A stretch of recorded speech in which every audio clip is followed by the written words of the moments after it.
A repercussão que você ainda não ouviu sobre a Porta dos Fundos. Hoje aqui a gente vai falar sobre liberdade de expressão, liberdade religiosa, a crença no espaço público, o papel do cristianismo na vida do indivíduo e o que se espera dos cristãos. Aqui no canal o intuito é servir os internautas com conteúdos que facilitem a compreensão e a difusão do Evangelho. Então seja muito bem-vindo, poesias, textos, livros, devocionais. Meu blog está aqui embaixo, acesse, visite o meu site e vamos lá. O filme especial de Natal do Porta dos Fundos causou bastante repercussão, você deve ter ouvido falar por algum meio de veiculação. E trechos do filme apareceram em alguns lugares e realmente foi um humor de muito deboche, foi um palco ali para a defesa e manifestação de muitas ideologias, se utilizando de um cenário cristão que não concorda nem um pouco. E se você já conheceu antes o trabalho do Porta dos Fundos, não é nada recente, que essas provocações são de algum tempo já. Nós não sabemos se eles odeiam o cristianismo, a fé cristã, ou porque não concordam, ou por causa dos maus testemunhos que vira e mexe acontecem e causam polêmicas aí. Eu procurei ver um pouco de qual a justificativa que eles usam diante de tantas críticas que eles têm recebido e eu vi muito isso que eu vou dizer agora para vocês. Blasfêmia não é o que eu faço quando eu utilizo de humor como deboche. Blasfêmia é o que você faz quando você descumpre com a sua religião de amar e de ser justo. Minha gente, eles estão pegando no pé dos cristãos e parece que eles estão pegando no pé principalmente daqueles que dão mau testemunho e que causam polêmicas que acabam desacreditando as pessoas da fé cristã. Esse argumento a gente encontra em outros lugares também, não só por eles, mas até no meio político pessoas utilizam esse argumento para ganhar favor e voto. Mas eu não quero entrar nesse assunto porque não é o foco aqui e nós sabemos que por mais que existem pessoas que se denominam cristão, lideranças religiosas que acabam cometendo algum tipo de injustiça no nosso mundo não é novidade, injustiça acontece em todo lugar. E eu também não estou aqui defendendo injustiça, mas acredito que haja uma expectativa das pessoas de que os cristãos sejam perfeitos. É o que acontece quando as polêmicas vêm à tona na televisão e nos noticiários. E aí entra uma pergunta: será que toda religião é igual? Não, as religiões não são iguais. E por que eu estou falando disso? Porque no cristianismo, as pessoas que vêm a Cristo, elas veem que a sua alma é necessitada e que a gente não tem todas as respostas, que realmente alguns filósofos na história concordam que o mundo em si não tem um significado e nós encontramos esse significado em Deus.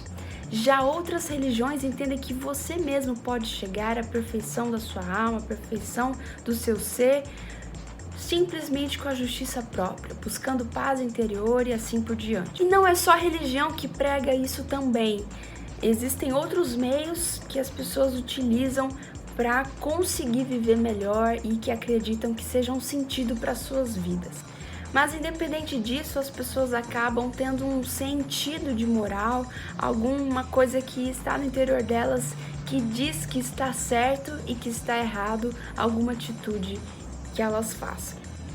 E assim também o cristianismo apresenta princípios de conduta ali no seu livro sagrado, que não só dizem que existem, como também são a verdade. E é por meio deles que o cristão deve basear a sua vida. Basicamente, o cristianismo prega o arrependimento e diz que as suas obras não são boas assim, mas que quando você se achega a Jesus, você encontra a liberdade para sua alma. Porque nada nesse mundo pode satisfazer a pobreza da alma humana. Então, o primeiro ponto aqui é que aqueles que vêm a Cristo reconhecem que são pecadores e são imperfeitos.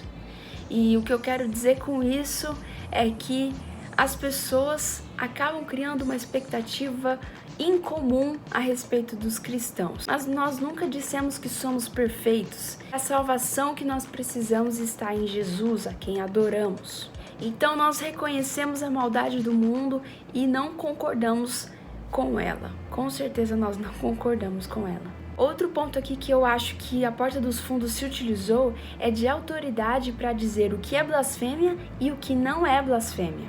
Não, blasfêmia não é o que você diz que é blasfêmia. Blasfêmia é o que eu digo que é blasfêmia. E isso me parece muito com um discurso intolerante. E se eles entendem que o cristianismo é um discurso intolerante, como já ouvimos muitas pessoas falarem, o discurso deles também é. Eu acredito que a fé cristã deve ser muito respeitada, independente da sua crença, da sua descrença, porque ela não é uma religião que surgiu assim do nada e que pessoas apenas passaram a acreditar. Ela conflita com tudo que a gente entende por bem-estar, inclusive. Ela não nasceu de um coração humano, com certeza ela nasceu do coração de Deus. É um desenvolvimento histórico muito coerente, muito longo, foram séculos, milênios para essa história toda ser construída. Outro ponto importante é que ela não se contradiz, inclusive se você quiser saber mais sobre isso, bibliologia é um tema bem interessante, é uma matéria muito interessante, juntamente com crítica textual e muito difícil também. O mais absurdo é que essa religião, ela cresce em lugares de extrema perseguição. E os eventos históricos, eles são visíveis na ciência. Então, se eles estão achando que eles conseguem colocar a fé cristã no banco dos réus, eles estão muito enganados. Eu sinto informar as pessoas que não acreditam em religião que religião está presente na vida do indivíduo. E deixar de tratar de religião no espaço público ou na vida política é crime.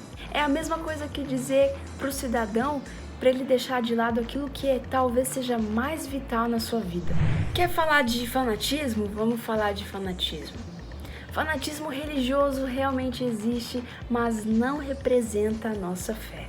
Jesus mesmo condenava a justiça própria, ele discordava, inclusive foram essas pessoas que eram superdotadas dentro da religião do judaísmo que condenaram, crucificaram Jesus. Se o intuito deles era falar com pessoas que abusam da sua fé, do mesmo jeito foi muito ofensivo. O que eu quero dizer com isso? Pensa comigo. Vê se você não concorda comigo. As pessoas que utilizam da sua fé para se sentir superiores às outras, elas precisam de Jesus Cristo, não é mesmo? Isso é o ponto de vista cristão. Essas precisam de Jesus Cristo tanto quanto aquelas que utilizam de qualquer outro meio para se sentir superior às outras pessoas. Agora vamos ver se você concorda comigo também. As pessoas que se utilizam da sua fé e da vida piedosa para manipular as pessoas, elas precisam de Jesus, tanto quanto aquelas que se utilizam de outros meios para manipular as pessoas. E aí, você concorda? Você concorda que hipocrisia é errado do mesmo jeito nos dois casos? Manipular é errado tanto para aquelas pessoas que se utilizam da fé quanto para aquelas que se utilizam de qualquer outro meio? Por isso que a mensagem de Jesus abrangeu para o mundo inteiro. Ele estava trazendo redenção para todas as pessoas, não somente para o povo judeu. Por isso, o fanatismo pela justiça própria foi totalmente condenado por Jesus. As pessoas que se utilizam da sua fé como instrumento de manobra, para conseguir o que querem, isso é uma denúncia de que elas precisam da fé verdadeira, aquela revelada por Jesus, no qual ele se identificou como o único caminho. Então, meu irmão cristão, se você se identifica com o fanatismo, há uma solução para você e para mim. Nós precisamos buscar Jesus, nós precisamos nos arrepender dos nossos pecados e não sermos controlados pelos sentimentos que existem no nosso coração. Então, por favor, não confunda o fanatismo com a fé verdadeira. A fé não é inutilizada por causa dos maus testemunhos. Ela continua sendo proclamada e deve ser proclamada, porque ela traz transformação. Mas e quanto a essa falta de expectativa que as pessoas têm dos cristãos? Será que isso vai ser para sempre? Bom, sempre que alguém coloca uma expectativa em alguém, acaba se frustrando. Isso acontece porque as pessoas não conseguem atender os desejos das outras pessoas ou as demandas do coração de outra pessoa. Então, o melhor caminho para você também é o mais dolorido, é o perdão. Ele vai te ajudar e é o que amadurece o coração do cristão. Mesmo você não sendo cristão, vai te ajudar bastante. E no caso de nós que acreditamos na fé, Jesus Cristo é quem nos perdoou os pecados, então por isso nós podemos perdoar. Você não encontra satisfação dos seus pecados em qualquer lugar, não. É só em Jesus Cristo, porque Ele veio trazer o sentido verdadeiro para a nossa vida. Tá, e com relação à liberdade de expressão, liberdade religiosa, até onde isso tudo vai, e diversidade, pluralidade... Bom, vamos entrar nesse assunto agora. O que eu quero enfatizar aqui é que enfatizar a diversidade, sim, mas dizer que religião não se tira de ninguém. Religião é intrínseco no indivíduo. Inclusive, a fé cristã promoveu essa liberdade que as pessoas têm, inclusive, de protestar e de fazer chacota. Os princípios desta fé estão presentes no nosso ordenamento jurídico. O cristianismo defende a vida, defende a liberdade, defende a dignidade humana. E, gente, viver num país sem religião, nós já sabemos que não é um país mais livre. A China comunista nos mostrou isso, dentre outros inúmeros casos. Com certeza vira opressão. E quanto às crenças, elas definem o que é certo e errado. Será que é errado uma crença definir aos seus limites, o que ela acredita? Você acha que isso é errado?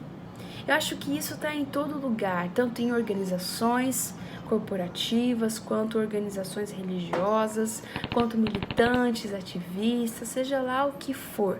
Elas, as regras, os costumes, estão presentes na vida, no direito, na legislação, em todos os lugares, porque elas regem a nossa moral e a nossa ética. Nós entramos em um consenso do que é importante para nós e por isso nós colocamos aquilo como uma regra e como um costume no nosso meio. Mas tá, até aí você vai concordar comigo, acredito eu. Mas e fora da religião? Por que as pessoas teriam que acatar isso? Bom, eu acredito sim que as pessoas são livres para decidir, para acreditar no que elas quiserem. Mas nós vivemos aqui, nós estamos aqui também. Então, pensar que religião e política não se misturam também é um erro crucial. As pessoas não entendem, mas o cristão não vive numa bolha, o cristão vive a vida. E nós temos como contribuir, inclusive, com base nessa moral e com base no nosso livro de fé. A gente não precisa deixar nossa moral de lado porque o nosso país é laico. Muito pelo contrário, o nosso país permite que a nossa fé seja ouvida e respeitada e considerada no espaço público. Respeitados os termos próprios do espaço público. Então, religião, fé cristã se mistura sim com política e deve se misturar, inclusive com ciência e com todas as áreas da vida humana. Olha, pensa comigo, eu vou tentar dar um exemplo aqui para você. Imagina que uma organização de ativistas que lutam contra todos os ideais cristãos. Eles discordam, mas eles também se dizem muito abertos e receptivos às diversidades. Imagina que alguém lá de dentro diga que se converteu ao cristianismo, mas que quer continuar participando das reuniões. Eles uma hora vão se sentir assim, com certeza, poxa, essa pessoa não tem os mesmos ideais que nós. Vai ser um pouco difícil de levar a reunião com uma pessoa que agora acredita em algo totalmente contrário ao que nós acreditamos. O que eu quero chegar é que até os grupos mais liberais, os que dizem mais liberais, e abertos e receptivos, talvez não sejam tão abertos e receptivos assim. Por quê?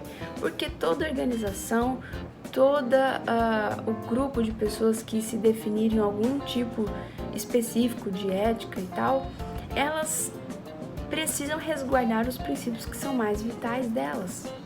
Mas eu não quero dizer que você não é bem-vindo na minha igreja. Por favor, seja muito bem-vindo, eu quero te ver lá.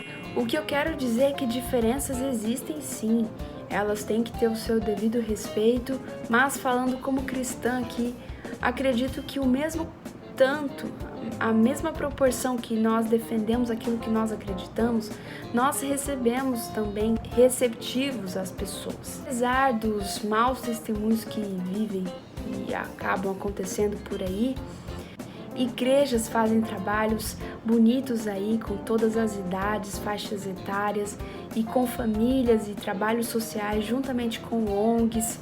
O intuito é sempre levar esperança para as pessoas, e pode ser que você discorde de algum ponto da fé cristã, seja lá, por exemplo, da humanidade de Cristo ou da divindade dele, mas o que importa é que ela traz sim muitos benefícios e isso você não pode discordar de mim.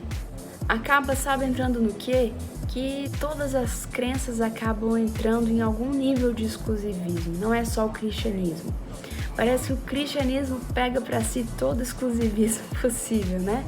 Mas eu imagino que o mesmo desejo que os ateístas têm de levar os cristãos a acreditar no que eles acreditam ou em algum ideal que eles entendem que seja maior, é o mesmo desejo que os cristãos têm de levar as pessoas a Jesus e de lhe apresentar a Cristo. Só que a diferença que acontece é que eles nos chamam de arrogantes. Mas sabe o que eu acho? Que apesar de toda essa polêmica causada por esse filme, nós não precisamos ficar nos colocando o tempo todo como vítimas de uma chacota. Eu acho que, na verdade, isso nos mostra o quanto a nossa mensagem ainda é necessária na nossa geração hoje e o quanto nós precisamos aprender a dialogar com a nossa cultura.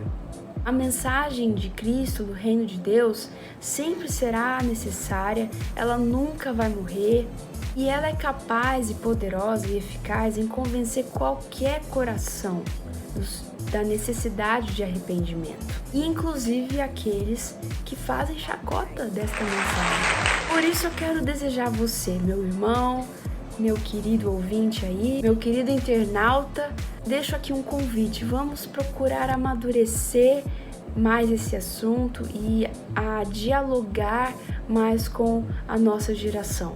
É o que nós precisamos, é uma necessidade de todo o nosso país, de todos os cristãos que estão espalhados no nosso país.